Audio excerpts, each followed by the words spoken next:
Hello student, मेरे प्यारे छात्र। आज हम कक्षा 10वीं गणित अध्याय 1 दो चर राशियों का रैखिक समीकरण प्रश्नावली 1.5 टीच मैथ्स विथ हिमानी के साथ पढ़ेंगे। ठीक है। ये आपको फ्री है, पूरी फ्री सुविधा है ना। मैं आपको फ्री में पूरा पढ़ाऊँगी, इसलिए आप शुरू से आखिरी तक देखें। और आपको यदि कोई क्वेरी या फिर मतलब किसी भी प्रकार की दिक्कत आती है क्वेश्चन को सॉल्व करने में या कोई परेशानी होती है तो आप मुझसे कमेंट करके पूछ सकते हैं। आप मुझे मेरे चैनल को लाइक करें, सब्सक्राइब करें एंड सभी के साथ शेयर करें। Thank you. चलिए आज हम पहला क्वेश्चन पढ़ते हैं। क्या है? निम्नलिखित समीकरण निकायों को प्रतिस्थापन विधि द्वारा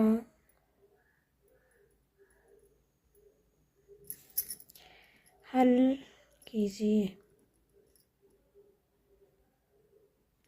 प्रतिस्थापन नाम से समझ आ रहा है कि एक जगह से दूसरी जगह पे रखना, प्रतिस्थापन। ठीक है। यह हमारा प्रश्न क्रमांक 1 है और इसका हमें फर्स्ट वाला क्वेश्चन सॉल्व करना है। क्या है?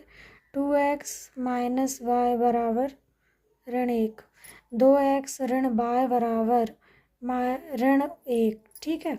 और दूसरा दिया है हमें समीकरण 2x धन 3y बराबर 11। ठीक है। तो इसको हमको क्या करना है? प्रतिस्थापन विधि से हल करना है। तो हल करने के लिए प्रतिस्थापन विधि क्या होती है? प्रतिस्थापन विधि का मतलब होता है किसी भी चीज़ को एक स्थान से दूसरे स्थान पे रखना। ठीक है। तो हम क्या करेंगे? सबसे पहले हम इन समीकरणों को नाम देंगे। ठीक है। तो क्या करेंगे? माना कि नहीं, डायरेक्ट लिखेंगे 2x मतलब कि 2x माइनस ऋण वाई बराबर ऋण 1, फिर 2x धन 3y बराबर 11। ठीक है। ये हमारा समीकरण 1 है, ये दूसरा है, इनको हमने नाम दे दिया। ठीक है। अब हम क्या करेंगे? समीकरण 1 को हल करने पर, समीकरण 1 को हल करने पर इसको हल करने की सबकी अपनी अपनी विधियाँ अलग अलग होती हैं। ठीक है। तो मैं अपनी मेथड से बताती हूँ। ठीक है। यहाँ पे देखो, हमने फर्स्ट समीकरण लिख लिया। पहला समीकरण क्या दिया है? 2x माइनस यानी ऋण वाई बराबर ऋण 1 दिया है। ठीक है। अब हम यहाँ पे एक वैल्यू निकाल लेंगे, या फिर x की निकालेंगे या फिर y की निकाल लेंगे। ठीक है। तो यहाँ पे हम क्या करेंगे? 2x को यहीं रहने देंगे, बराबर है तो बराबर लगा देंगे ऋण 1। y उस तरफ जाएगा, धन का है तो काय में हो जाएगा, सॉरी ऋण का है तो किस में आ जाएगा? धन y हो जाएगा। ठीक है। अब हम यहाँ से x की वैल्यू, x का मान निकालेंगे तो x बराबर ऋण 1 धन y, 2 कहाँ आ जाएगा? बटे में आ जाएगा। तो बटे में किसके आएगा? दोनों संख्याओं के बटे में आएगा। ठीक है। 2, क्योंकि यहाँ पे मल्टीप्लाई में है ना x के साथ।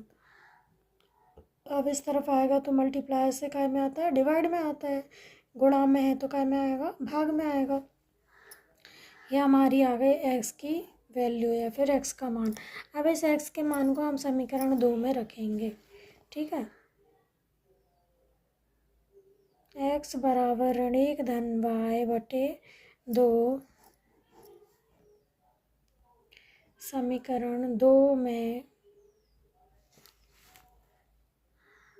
रखने पर 2x धन 3y बराबर 11। ठीक है। 2x धन 3y बराबर 11। x का मान रख दो 2, जैसा का तैसा। x की जगह पे क्या रखेंगे? ऋण 1 धन y बराबर बटे 2। ये हमने काय में लिखा? कोष्टक में। फिर उसके बाद क्या आएगा हमारा? 3y बराबर 11। अब इसको हल कर लो। इसको हल करेंगे तो क्या आएगा? देखो, इसके डिवाइड में यानी कि बटे में कुछ नहीं है तो क्या हो गया? 2, 1 हो गया है ना। अब हम इन दोनों का क्या ले लेंगे? लघुत्तम समवर्तक। तो 2 और 1 का लघुत्तम क्या होता है? 2 होता है। 2 से 2 क्या करेगा, कट जाएगा, तो क्या आएगा, 2 का 2 में भाग देंगे तो क्या आएगा, 2 बन जा, 2 एकम 2, ठीक है।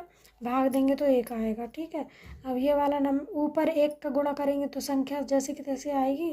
तो 1 गुणित 2 ऋण 1 धन बाय धन, अब 1 का 2 में भाग करेंगे तो क्या आएगा, 1 दूनी 2, तो 2 गुणित 3 y बराबर 11।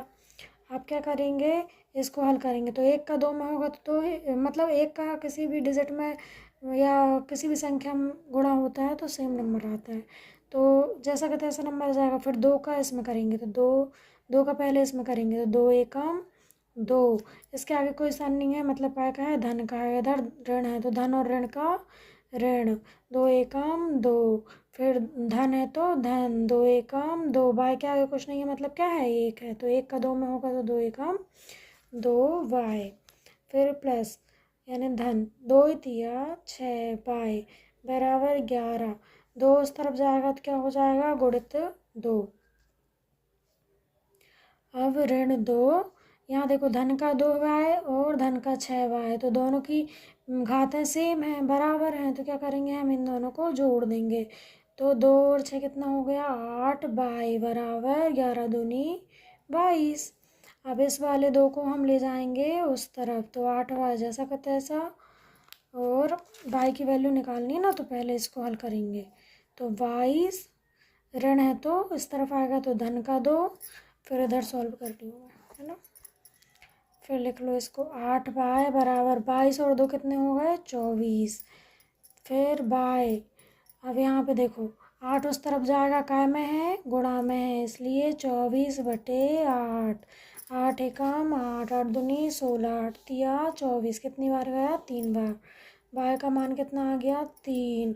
अब इस बाय के मान को समीकरण, इसको नाम दे दो 3, समीकरण 3 में रखने पर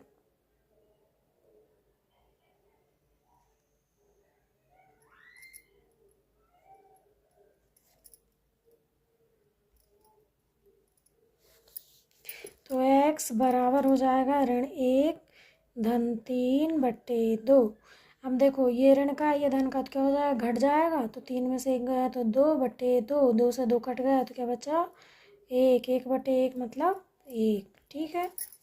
ये हमारा पूरा सॉल्व है, आप इसका स्क्रीनशॉट ले लो,